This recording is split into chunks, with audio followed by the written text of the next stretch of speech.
I think you must ask yourself what happened this morning. It was different, am I right? Yes. So I want you to understand that there is a word going out for what is happening here. And the word is not only reaching people who are hungry and who want to know the truth, it's also reaching the ears of our enemy. Izwi aliphumi nje la liphuma futhi lizwa futhi na izitha zethu. So they will try and make it as difficult as possible to meet here. Bazoyenza ngakho konke ukuthi kube nzima uma sihlangana la. They will try and affect your transport, Bazoyenza ukuthi transport ingabi khona, appointments, kube nezinto kumele siye kuzo, family issues. kube nezinkinga emndenini. And if they can't prevent you from getting here, Uma bangakwenza ukuthi uze la, when you get here, uma ufika la, they will try and prevent you from going into the spirit and worship. bazoyenza ngakho konke ukuthi ungakhona ukuthi umdumise uNkulunkulu ngomoya nangeqiniso. So our best preparations this morning Ukuzilungiselela ekseni regarding the music ngaphandle komculo just didn't work. azange kusebenza. It was the right words, but the wrong frequency. Umculo bokuwe kodwa ke umoya ubengasuyo. Did you pick that up? Nizwile yini na? Right? Yes. You cannot go into those words because there was a frequency blocking it. Uma ungakwazi ukungena kulawo mazwi ngoba bekunomoya okuvalakho lo. I could clearly hear it. There's another sound. Bekakuzwa lokho kuqacile ukuthi kunomunye isound ekhona. Okay? It was like wanting to look at a picture through a curtain. Mengathi umuntu ubheke isithombe kuyikhethinisi. I couldn't see it clearly. Akazange abone kahle.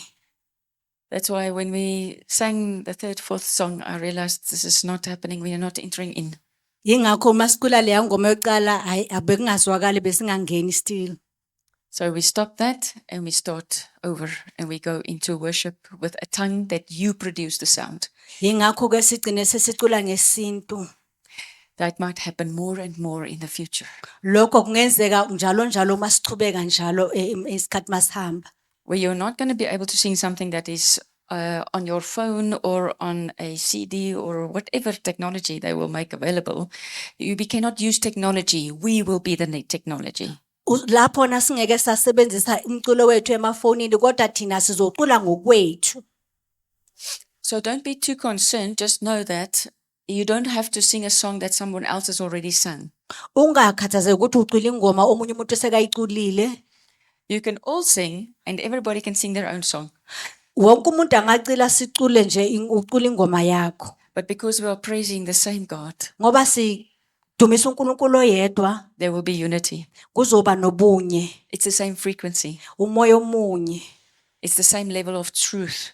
Iqiniso elikuzinga elithile Then we enter in. la singena khona. That's the second part, what happened here. Ingcenye yesibili leyo. Was that your experience? Mhlambe nikuzwile lokho niye nakufila yini? So I know I'm speaking also to pastors. Ngiyazi ukuthi ngikhuluma nabefundisi. If this happens in your church, Uma kwenzeka enkonzweni yakho, don't hesitate to stop. ungabi nenkinga ukuthi umise ihlelo. Let's not fake it. Asingenze ngathi kwenzeka kungenzeki. If it's not there, stop. Uma ingekho yimise. Reset. Qala kabusha. All right? Amen. Because even if we've heard something, it's in our minds for a while. Noma sizwe into mhlambe isengcondweni yethu for isikhashana. So you're quiet for a few minutes Mhlambe usathula-thulile isikhashana. and then you make a decision Uthatha isinqumo to release a word of praise. ukuphakamise izwi lendumiso. Then you enter in. Bese uyangena ke. Okay? Amen. So thank you very much for your nice cooperation. Ngiyabonga kakhulu ukuthi sisebenzisane kahle kakhulu. I want you to look at this picture and I want you please to tell me, what are you looking at? Who are they? Don't look at the faces. I don't want the personality. I want the title. Who are we looking at? Sangomas and kings. We're looking at a ruler, am I right? Rulers. Yes. There's one thing that I don't know the culture that very well, but I know symbols in the spirit realm. And so when I see somebody's got red around his head, Uma ngibona umuntu onobubevu phezu kwekhanda, I know that is a chief, it's a ruler. ngiyazi ukuthi uyinkosi, ungumphathi. So why will the rulers always have red around their heads? Kungani abaphathi baba nobubovu ekhanda? Can anyone tell me if you know why? Mhlambe ukhona owaziyo, mhlambe amtshele. It is bright, it shows well, correct. But why, why do they use red? You're close. Red is the color for fire. So we're going to see how God, in the Hebrew language, when he speaks, what will he call a person that is a leader? Sizobona ngesiHebheru uNkulunkulu mayekhuluma makabiza umuntu ukuthi ungumholi. The letter Rej, the paleo, which means the picture, is the head of a man.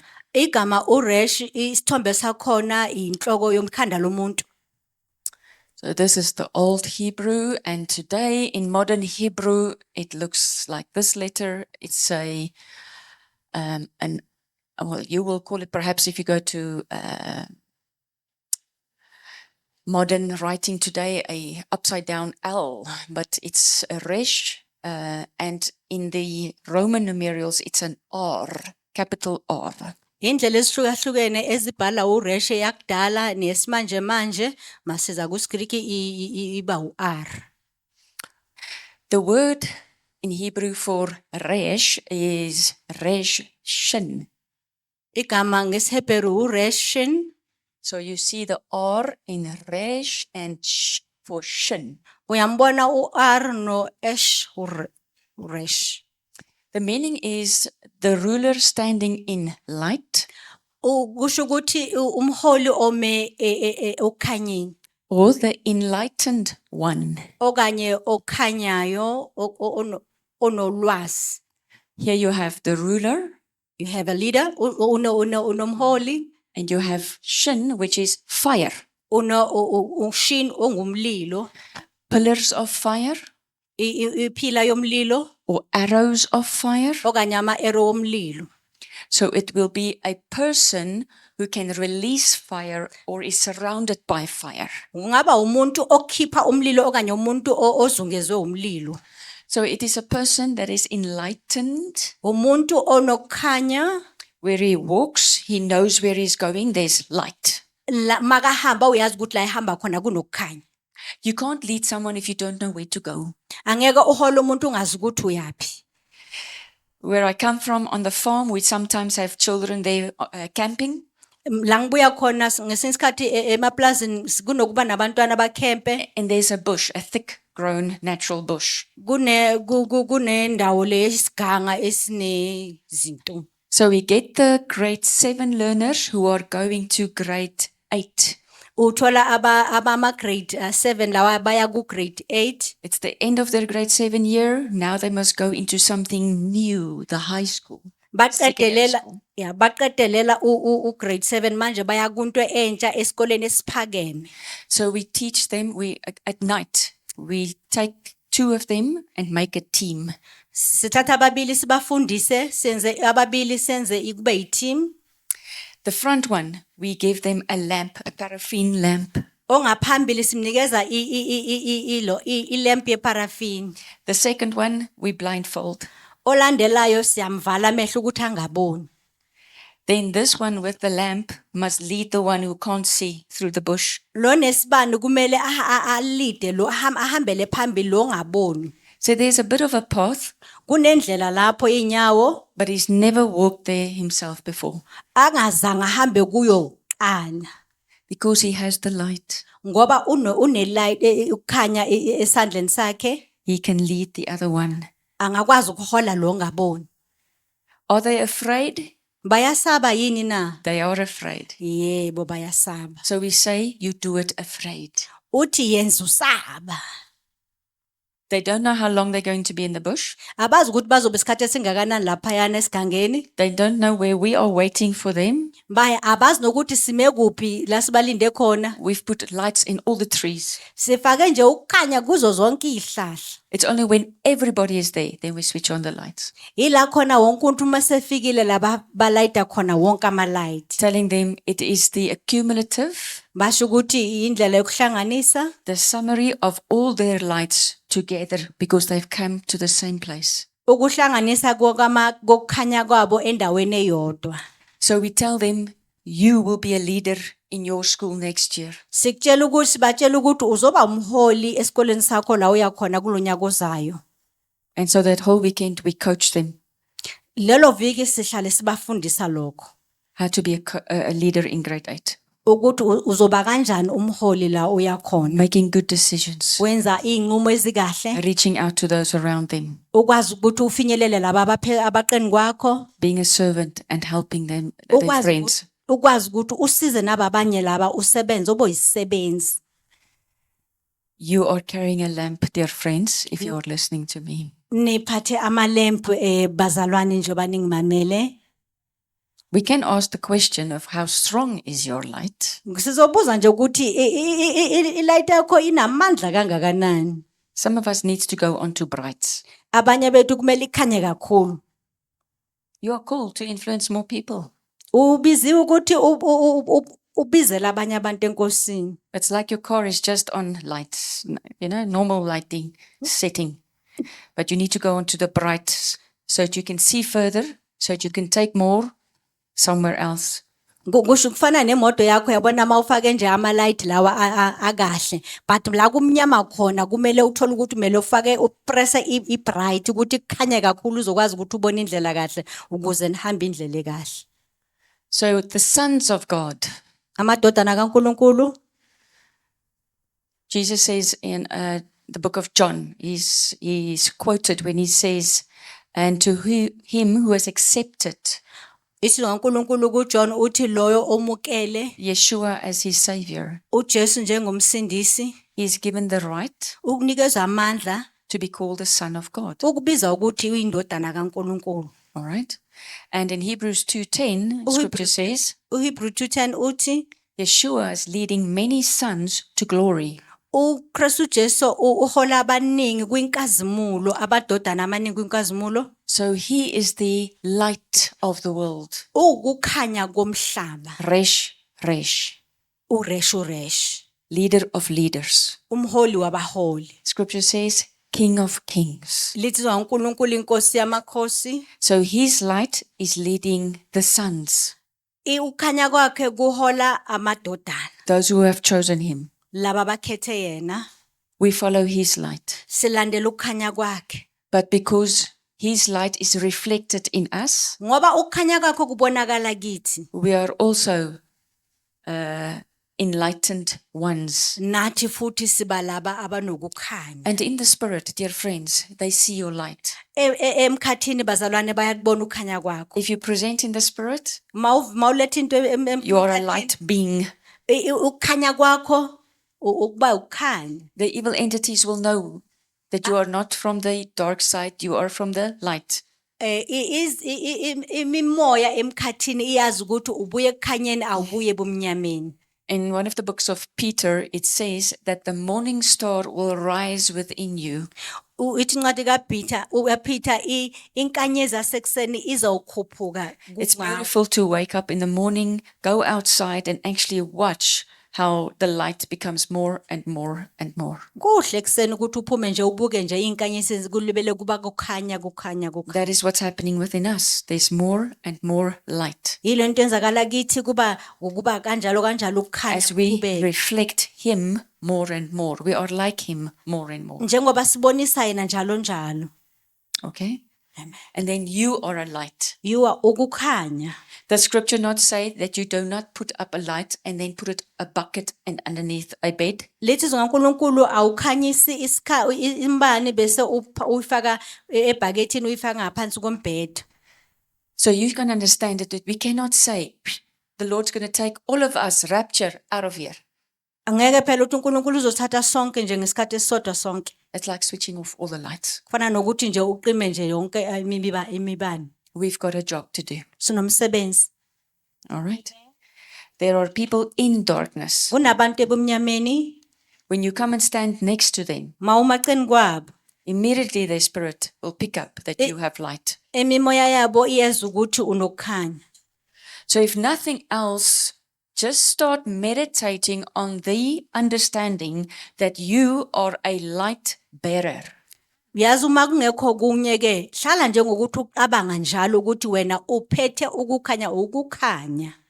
And it is because of Yahweh's fire Ngingwendaba yomlilo kaNkuluNkulu that is placed in us and around us. ofake ngaphakathi kithi nalosizungezile. So there's a part of you that must release that fire. Kunengcenye yakho ekumele ikhiphe lo mlilo. We will speak about that perhaps later today. Why Sizokhuluma does ngalo. everybody's fire not show? Kungani umlilo wabanye abantu ungabonakali? Because we can say here in theory, we all have this fire, which is true. Singasho ngokubhaliwe ukuthi sonke sinomlilo okukuthi iqiniso. But when we walk out that door, Kodwa masiphuma eminyango, why is the light that we see in people different? kungani sibona umlilo wabanye abantu uhlukile? Why is somebody perhaps inside hiding his light? Kungani omunye ngaphakathi afihla umlilo wakhe? What is hiding the light? Yini efihle lo mlilo? Can we fix it? Singayilungisa yini? Yes, Yebo. there is healing for that.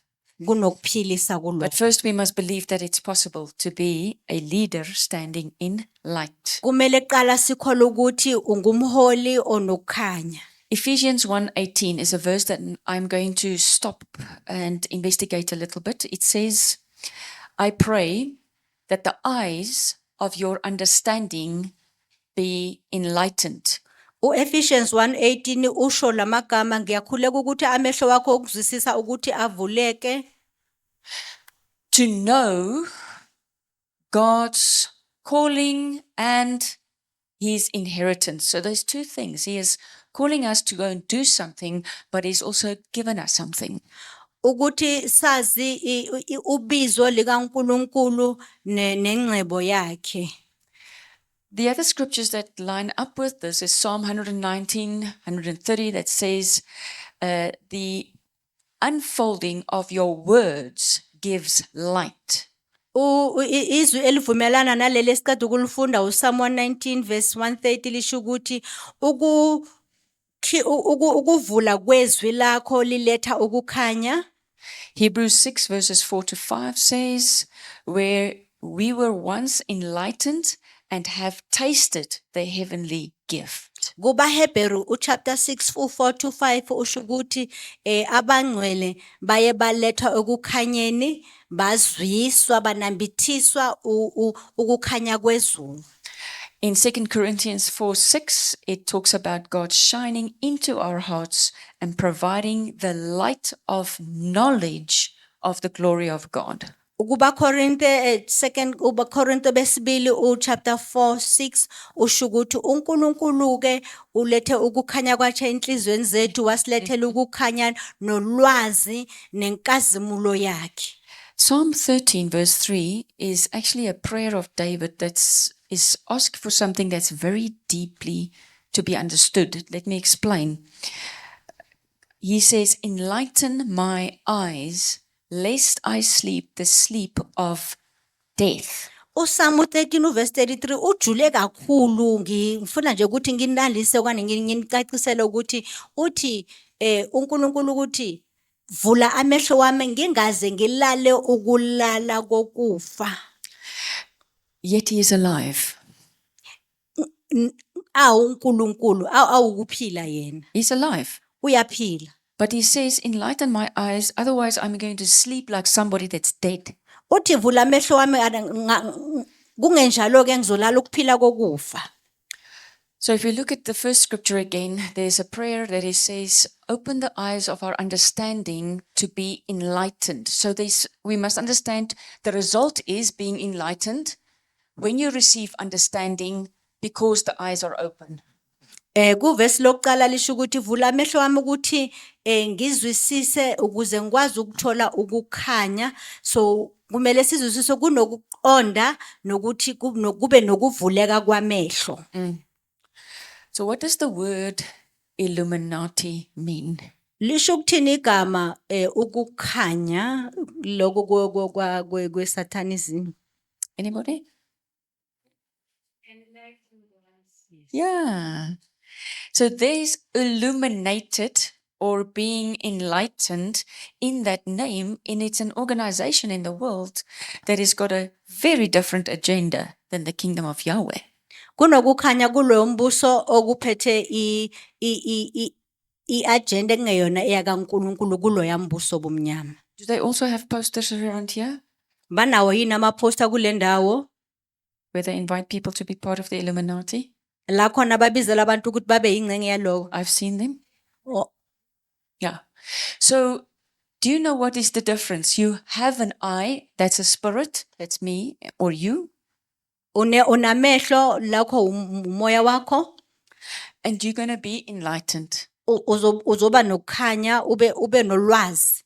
But what is the fire around you? Umlilo okuzungezile uphi? That is Shin. Ungushini. Shin is the Aleph Taf. Ushini ungu-Aleph Taf, It's words. amazwi. Those words is the understanding. Lawo mazwi ukuzwisisa. You know something. Wazi ukuthize. Depending on what your spirit knows, it will form a certain fire wall around you. Kuzophuma ukuthi amehlo wakho azini, lokho ke lolo lwazi lizwenza ukuthi kube ne usurroundo umlilo othizeni. So they might make it sound like it's good to be part of the Illuminati, but you're actually entering a closed space with a firewall around it. Bazokwenza ngathi kuhle ukuthi ube ingcenye ye-Illuminati kanti bakusondeza kulelo bonda lelo elingekho lihle. Can I describe it to you in a different way? Ngicela ukuyichaza ngendlela thizeni. You're entering a place of mind control. Ungena endaweni la khona ucontrola khona ingqondo yakho. They put words in your mind Bafaka amazwi engqondweni yakho and then they seal it off. They control it. bese bayavala bese baya kucontrol. That's the negative dark side. Into embi ke kulela hlangothi. When we enter a place of understanding to be enlightened, Uma singena la khona kunokuzwisisa sikwazi kuba nolwazi it's to have the thoughts of Christ. ukuba nemiqondo kaKristu And Jesu. that is scriptural, to have the mind of Christ. Yizwi likaNkulunkulu ukuthi bese sibe nemicabango okanye ingqondo kaKristu Jesu. So when we ask, Lord, open my eyes, give me understanding so that I can be enlightened, you are asking, Lord, please can I think like Yeshua? Uma ucela uNkulunkulu ukuthi akuvula amehlo akunikeze nokuzwisisa nokuthi akwenza ukuthi ube nolwazi okanye nokukhanya, umcela ukuthi akunikeze ulwazi lakhe. If you want to become part of the Illuminati earth system, Uma ufuna ukuba ingcenye ye-Illuminati, you are going to think like they do. uzocabanga njengabo. And the chief of that system is not humanity. Inkosi yaleyo nto akusumuntu, They hate humans. bazonda abantu. That's why they want to kill Ingakho bafuna ukubabulala people in large numbers abantu ngobuningi kakhulu with pandemics and wars. ngezifo eziningi nezimpi. That's their aim, that's their purpose. Umsebenzi wabo into vele abayifisa ukuyenza. Does that make sense? Kwezwakala yini? It's just connecting a few dots. Asihlanganise nje amadoda ambalwa. Now we can stand and criticize the Illuminati and say, don't be part of it. They've got a inhumane philosophy. Singanje nje sibakhulume kabe sisho ukuthi abanazo nje ulwazi elinobuntu ngaphakathi. But if we don't move into the understanding of the mind of Christ, Uma singangeni ke ekuzwisiseni umcabango kaKristu okanye ingqondo kaKristu, you will remain in darkness. uzohlala uhleze ebumnyameni. And those in darkness are easily tossed around. Ene laba basemnyameni kulula ke ukuthi nje baye nanoma yikuphi la khona bakhonjwa khona ukuthi The maba. first thing that manipulates them very easily is fear. Into nje yokuqala nje baqala ukuthi bayisebenzise ukusaba. You put fear in a community, Ufaka nje ukusaba ebantwini, you quickly see who doesn't have the mind of Christ. uzobona nje ukuthi ubani ongenayo ingqondo kaNkulunkulu. The Illuminati will play them like puppets. Yabona ubadlala ngepopayi. They will pull their strings. Yabona badonse leza intambo leli badlala nganje ngoba benza amapopayi lapha eTV. There's nothing that resists that fear Ayikho into ezolwisana nalelo kusaba because there's not a mind of Christ. ngoba akukho kuqabanga kwaKristu. Do you know that we can have a collective mind of Christ? Niyazi ukuthi singaba nje ngokuqabanga kwethu sisonke sicabange njengoKristu. That's what the body of Christ is supposed to be. Umzimba kaKristu kumele ube kanjalo. We must all think the same way. Kumele sicabange nje ngendlela efanayo. It's called the unity of the body or the brethren. Kukhulu kusho ukuthi ukuhlangana komzimba kabazalwane. So to come into the unity of the brethren is a very difficult thing in our country. Ukuhlangana nje komzimba kaKristu into enzima kakhulu la kule country yethu. We think different about economics, we think different about religion, we think different about education, we think different about marriages. Try and find the unity. Sicabanga nje ngokuhlukahlukene ngazo zonke izinto lezi ezenzakalayo akazisho umama. It's a playing field for the enemy. Yabona ke lapho indawo yokudlalela ke yesitha leyo.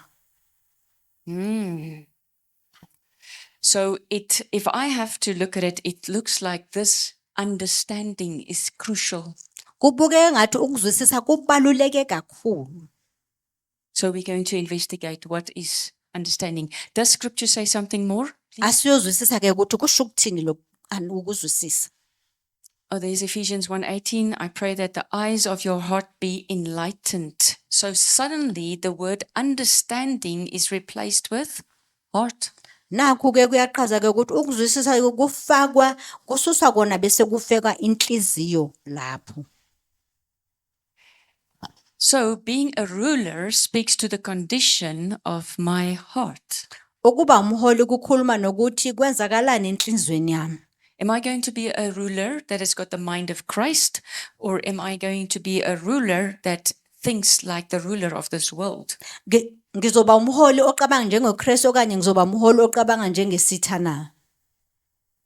So the heart is the place where understanding is established. Inhliziyo yila khona kuvela khona ukuzwisisa.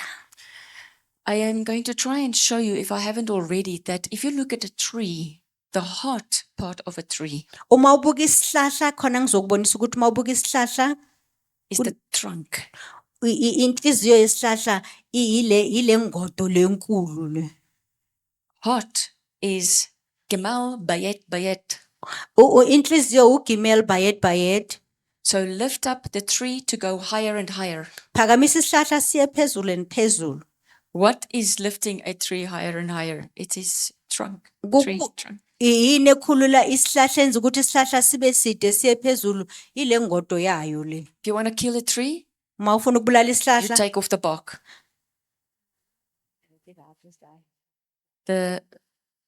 What is on the outside of the tree?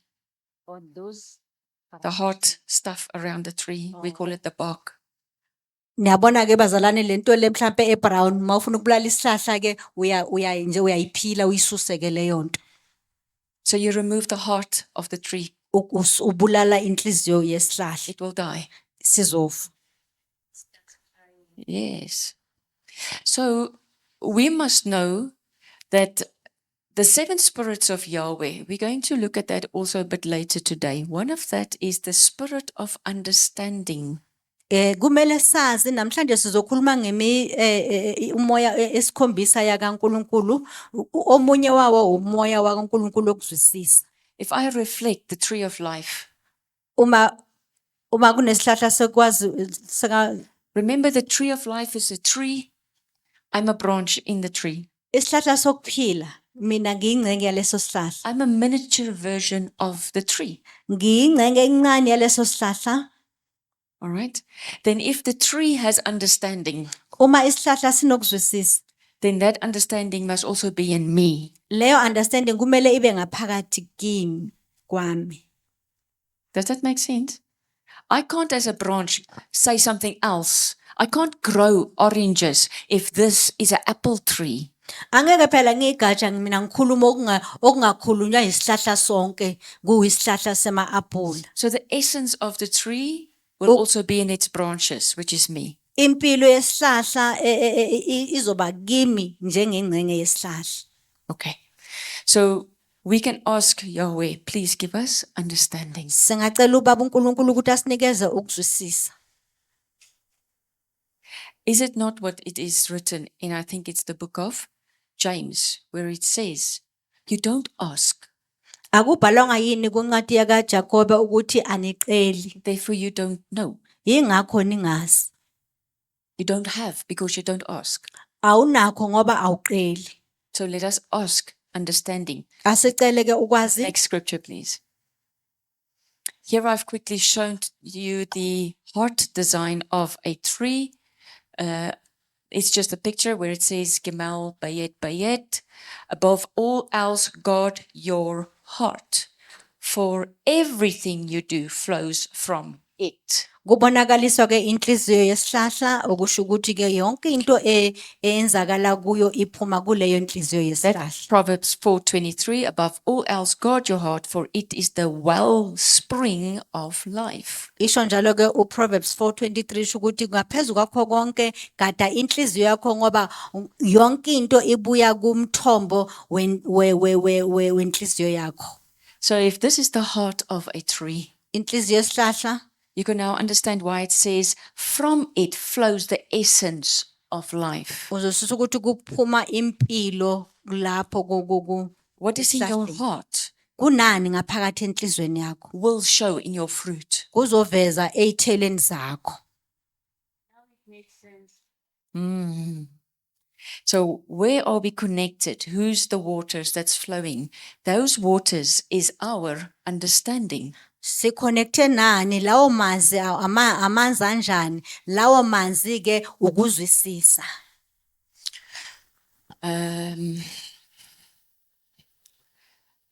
This is so, I'm going to be showing you this picture for the next 2, 3, 4 sessions that we are together, because we need to understand the functionality of each part. Ngizonibonisa ke njalo nje kakhulu namhlanje ukusebenza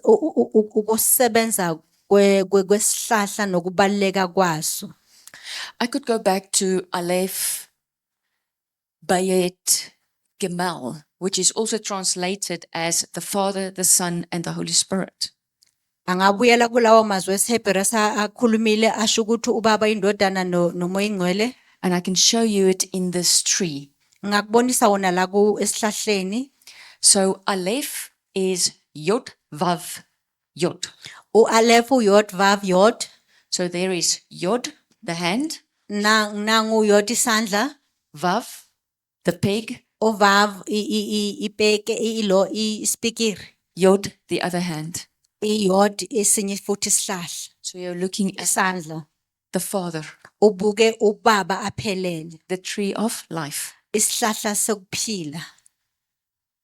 That's why you will, in some communities, hear where they say, this is the Father tree, Kwamanye kwezinye indawo baye basho ukuthi isihlahla sakababa lesi. referring to the ruler of rulers in the community. Basho ukuthi umholi wabaholi kuleyo ndawo. It is the gate, the altar, and throne of an entity in a society. Kuyigate, kuyi-altar nethrone yaleyo ndawo kubahlali. If missionaries went into Africa, Abalethi bevangeli mabeza la eAfrika they will come across trees bebahlangana nezihlahla where they sacrifice children. la khona bekubulawa khona abantwana. They make cuttings in the tree. Bakhatheke iphathi ethile esihlahleni. They kill the children and they put them in the tree. Bababulala abantwana babafaka ngaphakathi ezihlahleni. The tree feeds from that child. Leso sihlahla la sasidla leyo nto ke engekho yinhle. The missionaries would say, this is evil, you must stop it. Abalethi bevangeli basho ukuthi kubi kakhulu lelo kumele nikuyeke. In their ignorance, they then organized that it's chopped off. Ukungazi ke bathatha isinqumo sokuthi basikhathe nje leso sihlahla. The next day, the missionary is dead. Uyabona ke umissionary ilanga ilandelayo ngokuthi beyangazi sekashonile He went against a throne. ngoba umelane nethrone. Was he assigned? Did he give permission from Yahweh? wayethunyiwe ukuthi enze lokho na? Wayenikezwe imvume nguNkulunkulu na? If you are a warrior and you run into a war zone where there's tanks and missiles, do you think you're going to survive? Uqabanga ukuthi wena mawuyiwaya nje ungena laphana ama missiles amaningi laphana uzophila. You don't take that on alone. Awuyenzi leso sinqumo uyedwa. So I can also tell you a story about a tree. Ngakutshela elinye ibali ngesihlahla. I was in a community. Bengisemphakathini. I walked around. Hamba. I saw who is the chief tree. Ngabona ukuthi isihlahla esiyinkosi lapho isiphi. I asked, are you serving Yahweh? Ngambuza ukuthi uyamsebenzela yini uNkulunkulu. Didn't want to answer me. Wayengafuna ukukhuluma naye. So I said, all right, I will put the case before Yahweh's judgment. Ngathi ke ngizabeka isiqalekiso phambi kwababa uNkulunkulu kuwe. Then I moved in the community. I saw another tree. Ngahamba futhi ngabona esinye isihlahla. That tree was actively involved in the cult. Yabona leso sihlahla sasisebenza kakhulu kulezi zinto zesintu ke. They were sacrificing children by hitting them against a tree and killing them. Bebashaya abantwana bababulala kuso njengokuthi babashayisa amakhanda kuso. The blood of the children was crying from the ground. Igazi labantwana lalikhala from phuma phansi emhlabathini. We saw about 3 entities in the spirit seated on that throne. Siboneke imimoya emithathu ehleli kuleyo throne okanye isihlahla. So we asked, are we allowed to engage? Is this our assignment? Sabuza uNkulunkulu ukuthi lokho ingabe usinikezela ukuthi sikwenze. So we got the yes and we started to pray. Wasinikeza imvume saqala sakhuleka. 3 months later, kundlula inyanga ezintathu, the dead, rotten content of the tree was starting to ooze from it on the outside. Hayi ukubola kwaleso sihlahla kwakuqala ngaphansi impela nje kuma roots akhona. So the person to whom the ground belonged decided to cut the tree. Lo muntu isihlahla besisendaweni yakhe wasonquma ukuthi asisuse isihlahla. Then about 6 months later, after inyanga ezisikhombisa, the tree in the other community that I was questioning about his loyalty, kulesa sihlahla engikhulumele sokuqala, I actually spoke to people and I said, this tree is going to fall. Uye wakhuluma nabantu wabatshela ukuthi lesa sihlahla sizowa. The next day, Ilanga elandelayo, its main branch tore out. ibranch enkulu yayo yavele yadabuka phakathi yawa. The reason for it is because the tree that was rotting from the inside Indaba ukuthi lesihlahla beyidla kuso ngaphakathi and this tree that I spoke about first, nalesa khulume naso kuqala, they were connected underground. bezihlangene ngaphansi They were in komhlaba. line with each other. Bezizwana. This tree here took his strength from what was happening on that tree there. Lesi sihlahla besingafuna ukukhuluma naye besithatha amandla kulesa sihlahla basikhulekele. Then followed a time of about 3 months Uma sekundlula unyaka emithathu again, in which a number of trees fell in the community. izihlahla eziningi lapha emphakathini zawa. Not all of them big trees, some of them just, it's a tree, it's a proper tree, but it wasn't as big as these ones. Akusho ukuthi zonke bezinkulu kodwa ke bezikahle bokuyihlahla kodwa zawa. So it's a network underneath the ground. Insebenzisano lengaphansi komhlaba. Suddenly, the first tree that we approached and prayed about, Isihlahla sokuqala lesi sikhulume ngaso ukukhuleka it was here. besilaphaya. It had a network Besinekuhlanganiso for several other trees. nezinye futhi ihlahla. Yes? The moment that broke, the Uma whole kuquka lo- atmosphere changed in that part of that town. Yabona nje yonke indawo nje kwaba nokuphefumuluka kwathi kwavele bathi basho njalo.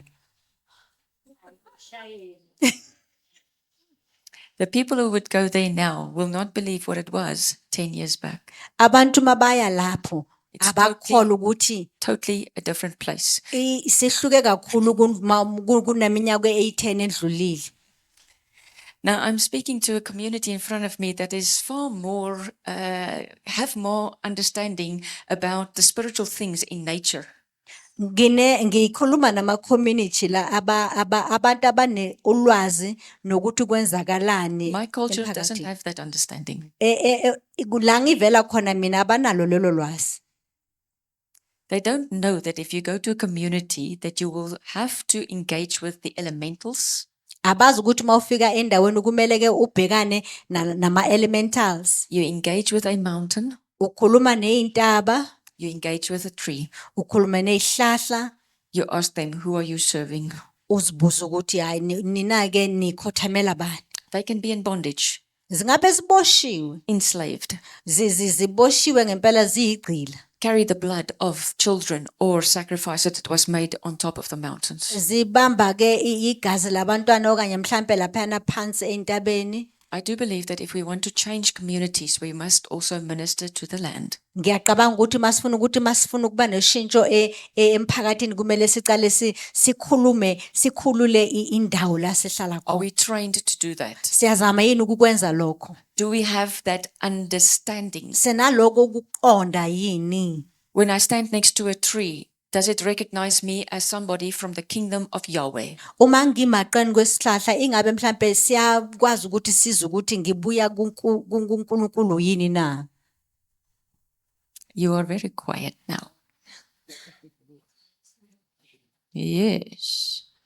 So this is something that as leadership in our community, we must ask Yahweh, please give me a capacity so that if I hear it, I will not reject it. Kumele ke njengabaholi ukuthi usinike kwazi namandla ukuthi uma ngikuzwa ngazi ukuthi ngiyenze. Have you ever asked the question, why didn't I know something sooner? Uke uzibuza ukuthi kungani ngazange ngazi into kuqala.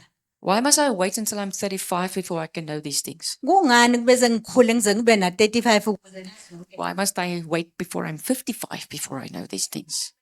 5 ngazazi zonke lezi zinto.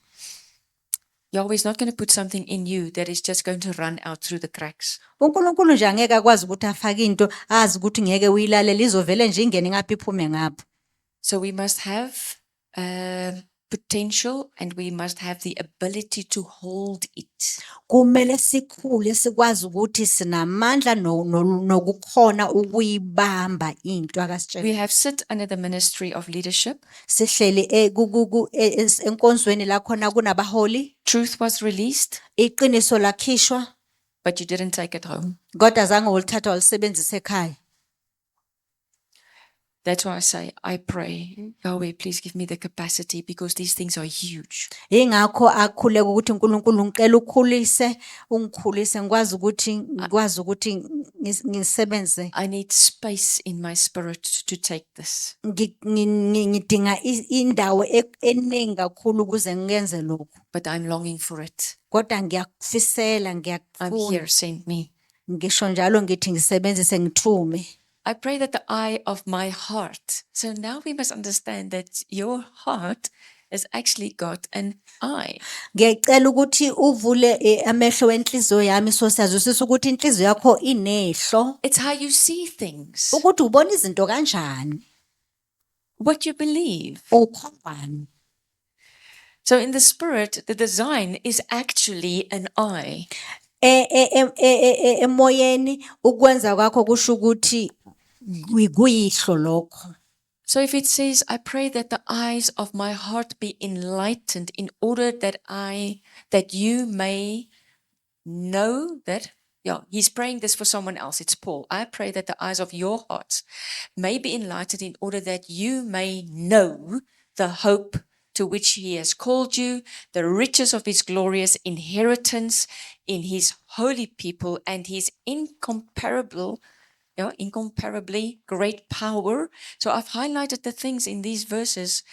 The mighty strength he extended when he raised Christ from the dead and seated him at his right hand in heavenly realms, far above all rule and authority, power and dominion, and every name that is invoked, not only in this present age, but also in the one to come. This, to open your heart, is a door that opens up all what is being mentioned in the text that follows. Ukuvuleka kwamehlo wenhliziyo wakho nokuthi ube nolwazi into echaza ukuthi yonke lento ebhale ngaphakathi ikwazi ukuthi uyazi uyizwisise. So you can ask your spirit, you can ask yourself, do you want to engage with all these that's Ungazibuza ukuthi heavenly realms? ufuna ukuthi wazi unokuthi ukhulumisana nalezo zinto ke le ama heavenly ilona lasezulwini namandla. If your answer is yes, then we need to go to the question, is my heart's eye open? Makukuthi uyavuma kumele ubuze umbuzo ukuthi ilihlo lenhliziyo yami livulekile yini. Now this has the potential to just be Christian talk. Lokhu kunokuthi kwenzeka ukuthi kube inkulumo nje yabazalwane. Lord, please open the eye of my heart. Don't know what it Uyazi means. masikhuleka nje uNkulunkulu ngicela nje ungivule amehlo enhliziyo wami. Let's have a look. My heart is a connector, is an eye. The eye has rivers. Inhliziyo yami iyo econnectayo inehlo liphinde futhi linemfula. So if my heart is the center part of the tree, the bark, connecting the roots and the leaves, that's my heart. Uma inhliziyo yami ile ngcenge le phakathi kakhulu nesihlahla ehlanganisa isihlahla ngaphezulu nama-roots wakhona. Then you must also know that your heart is going to have flowing through it rivers, water coming from the roots, and you're releasing that river water into the stem and the leaves. Kumele wazi ukuthi inhliziyo yakho ke izohambisa amanzi iwathathe kuma-roots iwaphakamise njalo iwayise phezulu kuyithelo. So your heart must be able to receive Inhliziyo yakho kumele ikwazi ukumukela and release. iphinde futhi indlulise. If not, we must investigate why. Uma ungakhoni lokho kwenzele kumele sazi ukuthi kungani. If you cannot receive, Uma ngeke kwazi ukuthi imukele, you cannot see. angeke ukwazi ukuthi ubone. Your eye cannot see. Ihlo lakho aliboni.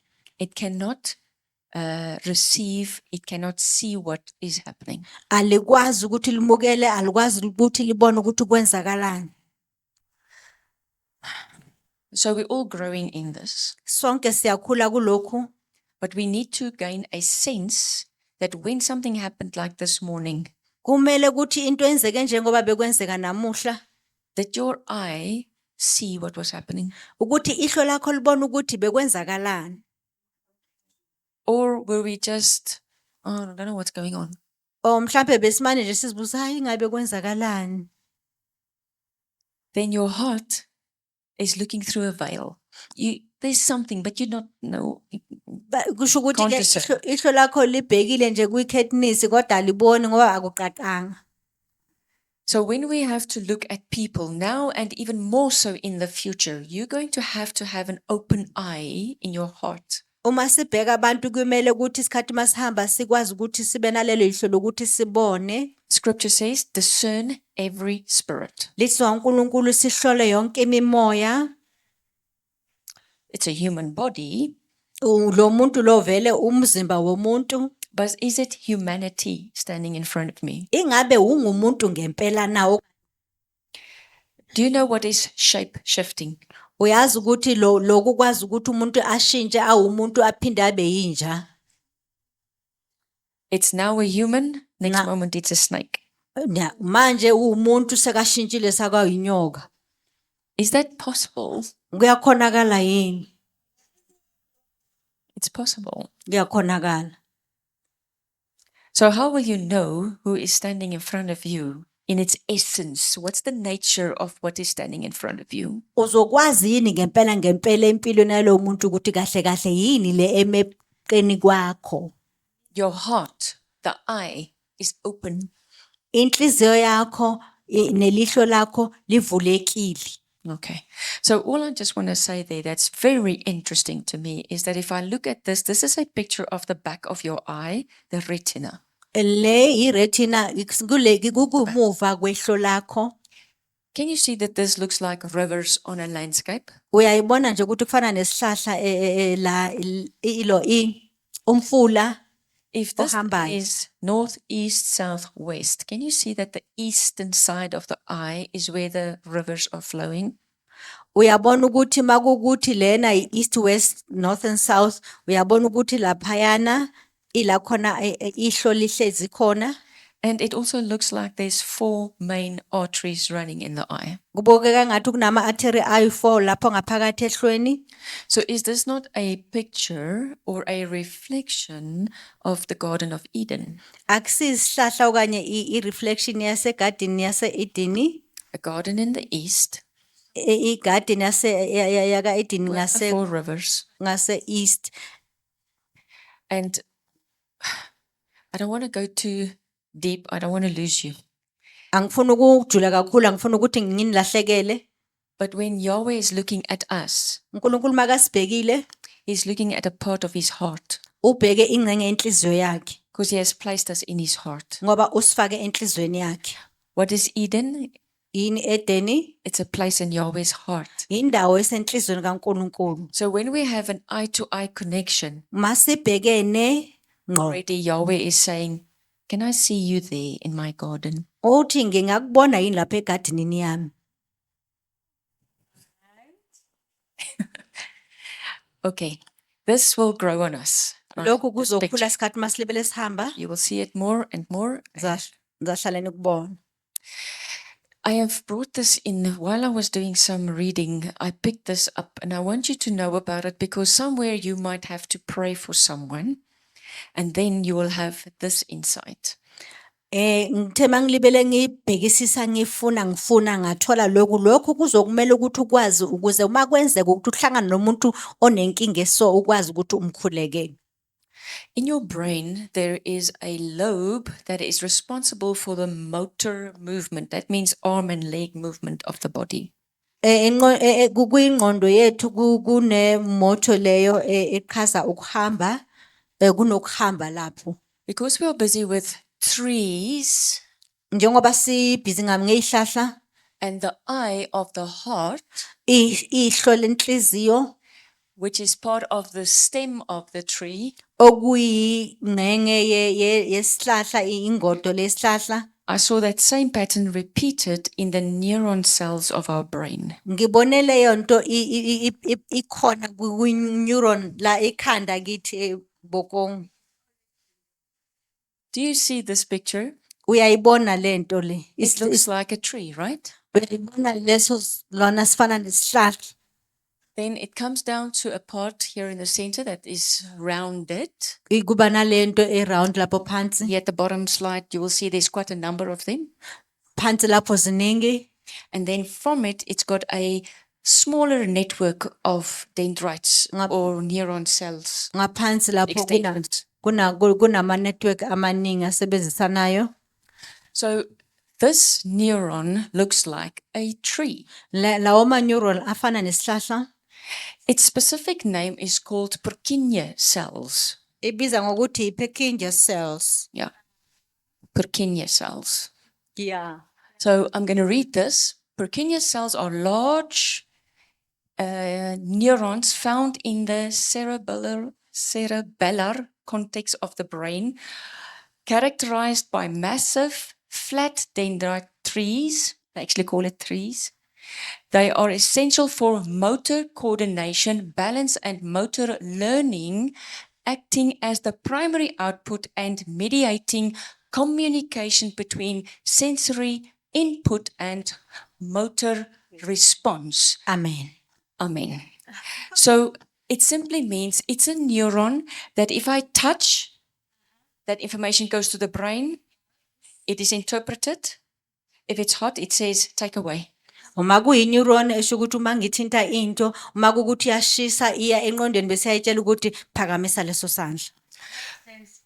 When this neuron is damaged, Uma kumosheke leyo neuron, when the heart is taken out, uma inhliziyo ikhishiwe, it cannot give and receive. ayikwazi ukuthi ithole nokuthi ikhiphe. And the disease or the state of the muscles that is associated with this is called autism. Lokho kugula kubiza ngokuthi autism okanye leyo disease.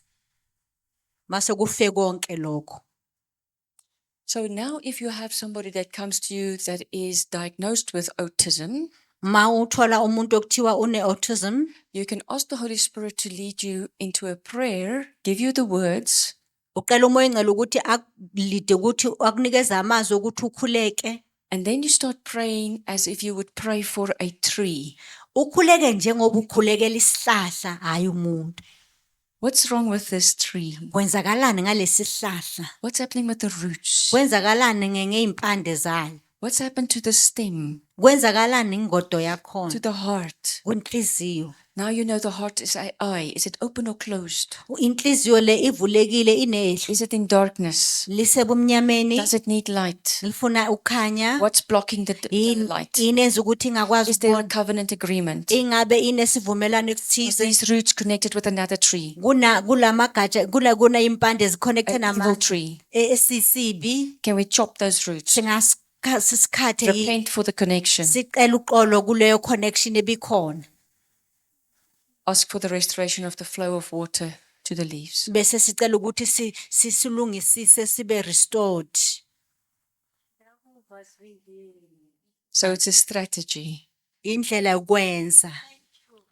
Sizeni. Amen. It's a strategy. Amen. Amen. So I have a little bit of understanding of maths.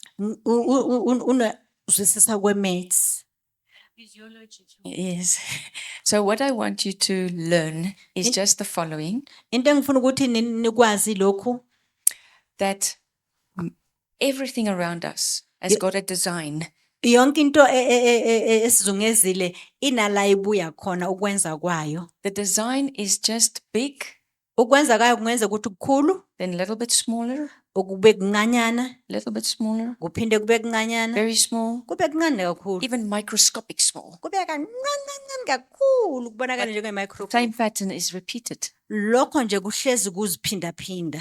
It can also be a certain size and then be bigger, Kungeba nesize enkulu, much bigger, kube inkulu kakhulu. until you find the same pattern in the galaxies. Uthola lokho kwenzake nasemkhathini kweyinkanyezi.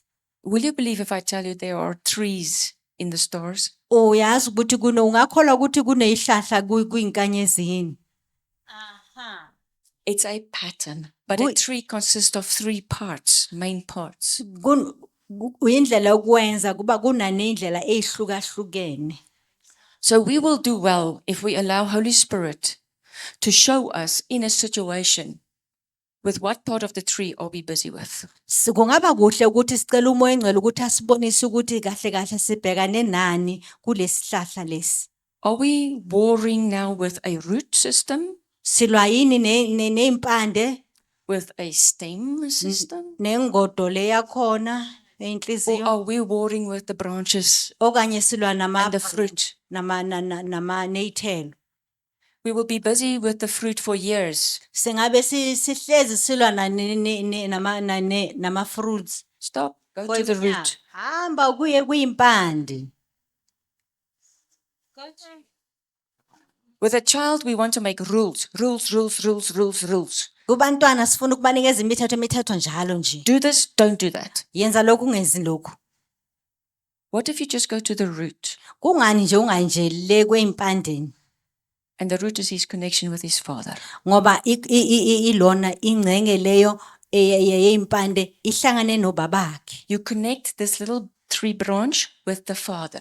Uhlanganisa leyo ngcenge nobabayo. Now suddenly the fruit have changed. Bese ke kwanje kuyashintsha He's lo. acting differently. Uwenza nje ngendlela ehlukile. So that's why I'm saying, let us think a little bit maths. You don't have to be a mathematician. You just have to understand that there are patterns. Ngithi nje masicabange kancane nje njengendaba njengomaths ukuthi kwenza kanjalo, angisho ukuthi ube umuntu we-mathematics but kancane kunama pattern kokwenza. Okay. We are learning, right? Amen. Yeah. I also enjoy listening. I am growing myself. You must know that I am eating with you. This is a tree. You can't see very clearly, but this was embroidered onto a huge piece of material when King Charles was inaugurated. lesi isihlahla esibe sikhona kugqotshwa ubaba uKing Charles. Can you see it's a tree? There's the tree. It's got leaves and there's some birds in the tree. There's this fruit. And here you have a angelic being with a trumpet. Here you have a bird, and around the bird there is a sun, and here's also an angel. Isihlahla ke siyasibona njalo noma singacacile ke kunezithelo, kunama leaves, kunezinyoni, kuneyingilosi, kunenyoni nenye futhi ingilosi. So an evil tree wants to be enlightened. Isihlahla esingekho sihle sifuna ukuthi sibe nokukhanya. You must know that all the branches that broke off from the tree of life lost their source of light and life. Kumele wazi ukuthi amagatsha lawa sebumnyameni aluza ilona impilo yawo. So they are going to try and find life and light energy resources in different places. Bazozama ngakho konke ukuthi bathole ukukhanya nempilo ngazo zonke indlela. That's a whole teaching on its own. Enye imfundiso leyo iyodwa. But they will start with the elementals, Bazoqala ngama elementals. like volcanoes and under earth heat, water, hot water, springs. It's all a source of energy and life. Njengama volcano namanzi lawa ngaphakathi imithombo konke lokho kuamandla lawo. Okay, so they will make that connection if they go to the elementals, and then they will go to humans. That's why they sacrifice babies and put them inside the tree.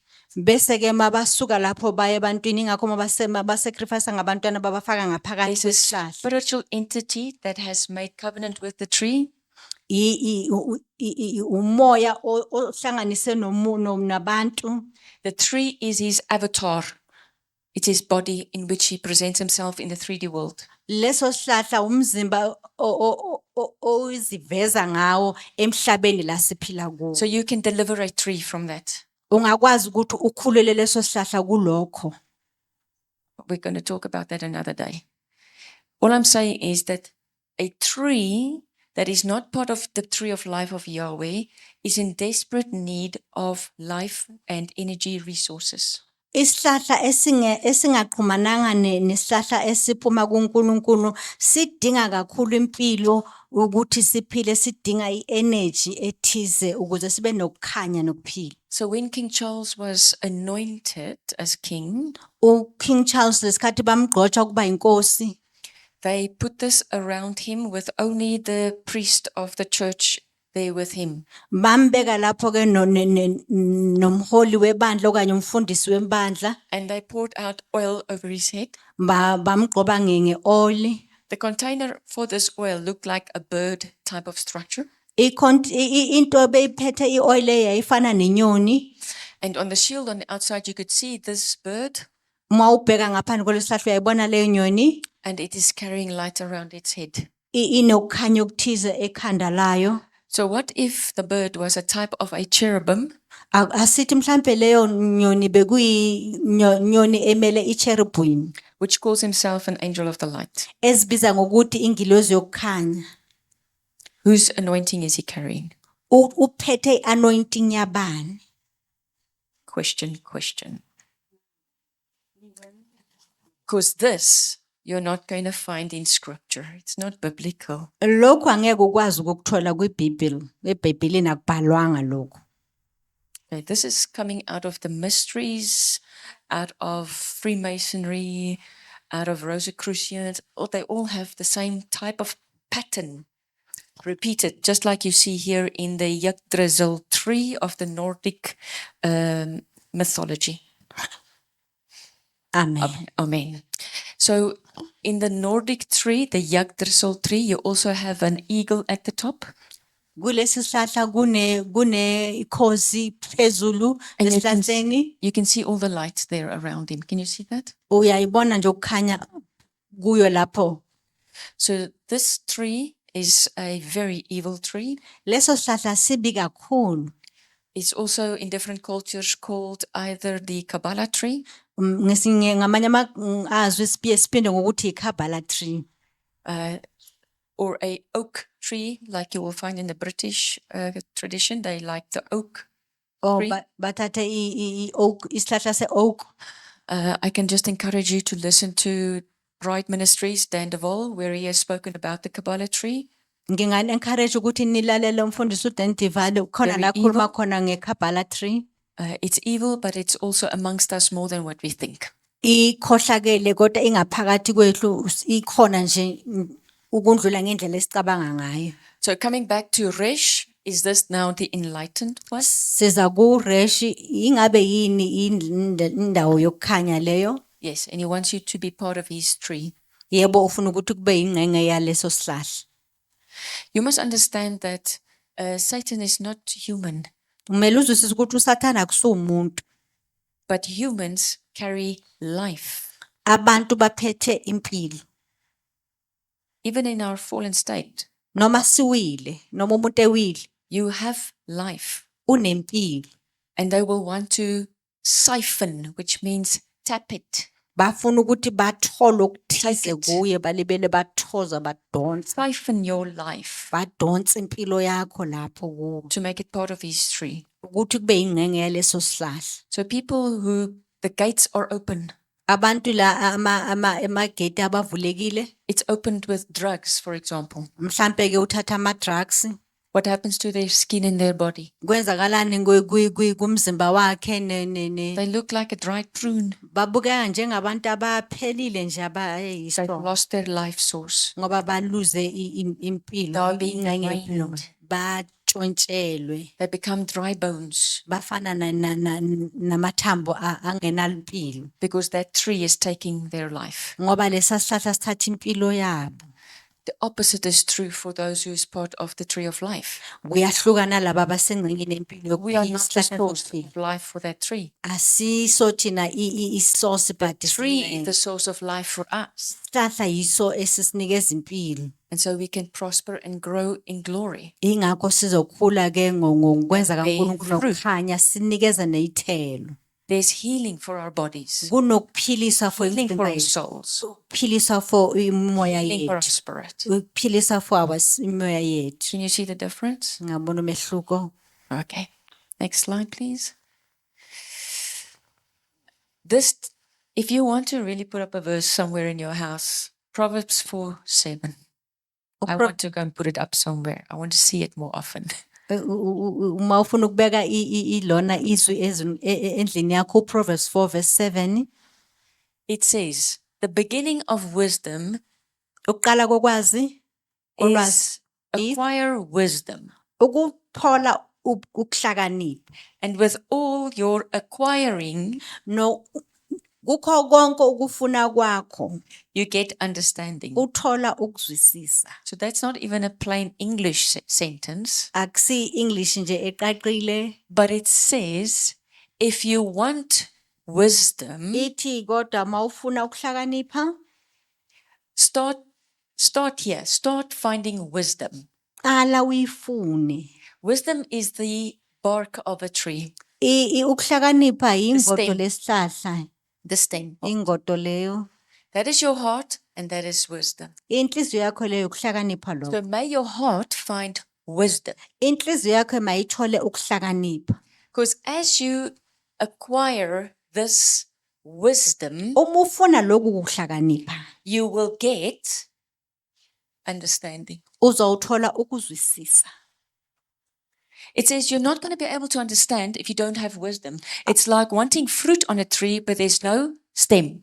Angeke kwazi ukuzwisisa ongenalo ukuhlakanipha. It's like kufana nokuthi mhlawumbe ufuna nje izithelo kodwa akunangodo lapha phakathi esihlahleni. Let's look at the word wisdom quickly. It says, Het Kaf Mem He. Igama wisdom uget kaf mem he. So Het means the wall tower coming from the seat of the throne, which is the roots, pulling up water, releasing waters into the network of branches. Ugethisha ukuthi ke kuyibonda le tower elibuya kwisihlalo setroni kumagatsha adonsa amanzi bese ayawakhipha awandlulisela kwinetwork ephansi kuma branches wonke. So can you see that wisdom in Hebrew means it's referring to the connection between the roots and the branches. NgesiHebheru iwisdom isho ukuthi ukuhlanganisa impande namagatsha. But now I want to just mention this, and that is, how do you acquire wisdom? Uyithola kanjani ukuhlakanipha? You have to humble yourself. Kumele uzithobe. Because as long as you have your own opinion Ngoba nje mawulibela uzicabangela ngokwakho, and you trust in your own understanding, ucabanga nje ukuthi wena uyazi nje, you will oppose wisdom. angeke futhi uvumelane nokuhlakanipha. That is a journey, dear friends. Hayi uhambo lelo ke bazalwane. And you can never say you've arrived. Angeke futhi uthi wena usufikile. I do believe that we might all have one big encounter Ngiyacabanga ukuthi kungenzeka ube nokuba nokuhlanganela okuthize komoya, humble you, lokhu kuzokuyehlisa. where you will repent for your own pride in your heart. La uzokwehla uqolise for ukuziphakamisa kwakho nakho But in konke. the days to follow, you will realize, I've tried to lean on my own understanding in this matter. Let me return to the place of humility to find wisdom. Bese uyazi ukuthi uma wenze ukuthile okungekho kuhle soba nokwazi ukuthi ubone ukuthi ngake ngawela kuloku buhlungu uNkulunkulu wangehlisa, so uyakwazi ukuthi uphindele emuva uxolise bese uyakwazi ukuthi ukwazi ukuqhubekela phambili. Understanding is the word bayet yod nun hey. Ukuzwisisa ke ileli gama uyod nun hey bayet yod nun hey. So the tree of branches produces a throne of glory, which call fruit. Isihlahla namagatsha eziveza okuyitroni nama fruit akhona nenhlanganelo yakhona. And in that fruit, there's the seed, Kuleyo which is nun. kuleyo fruit kune On the network or the canopy of branches. So that's where you'll find understanding. Amen. Okay, so I think we are getting an understanding of what it means to be a ruler. Ngiyacabanga ukuthi siya understand kancane kusho ukuthini kuba umholi. You are carrying glory, enlightened, Uphethe ukukhanya inkazimulo kaNkuluNkulu to the extent that you have discovered wisdom. ukuze ufinyelele ukuthola ulwazi. So your wisdom will show in the fire or the light or the fruit in your life. Ukuhlakanipha kwakho kuzobonakala kumagatsha okanye kuyifruit empilweni yakho nokukhanya. Does that make sense? Kwezwakala yini? Amen. So in short, the wisdom is the tree trunk. And here's Proverbs 4:7 now in a better English. It says, wisdom is the principal thing. Principle is origin, the beginning. So think of what's coming out of the ground. Therefore get wisdom, and with all thy getting, get understanding. Amen. Ukuhlakanipha ke ileyo nto yokuqala ebaluleke kakhulu. So uma ufuna ukuthola ulwazi ukuhlakanipha yenza ngakho konke ukuthi uthole ukuzwisisa. Okay. Understanding, I will leave this on the slides so you can go and have a look what it talks about, the shining ones, those who are wise, which means those with wisdom will shine like the brightness of the firmament. And those who turn many to righteousness will shine like the stars forever and ever. That's Daniel 12:3. Ngizoyeka lokho nikubheke uDaniel chapter 12 verse 3 usho ukuthi ke labo abahlakaniphile bayakhazimula banokukhanya ukukhanya emkhathini, and labo ababuyisa abanengi babaletha ekulungeni bakhazimula njengeinkanyezi njalo njalo. So I'll just reference it, Matthew 13 verse 43, Philippians 2 verse 15, and Matthew 5 verses 14 to 16, all talks about the righteous that are light bearers in this world. You are the light of this world. You have a light that shines in this world, and your righteousness will shine like the sun in the kingdom of the Father. So, very clearly stated, your understanding and connection with wisdom will determine the amount of light you release. Amen. Amen.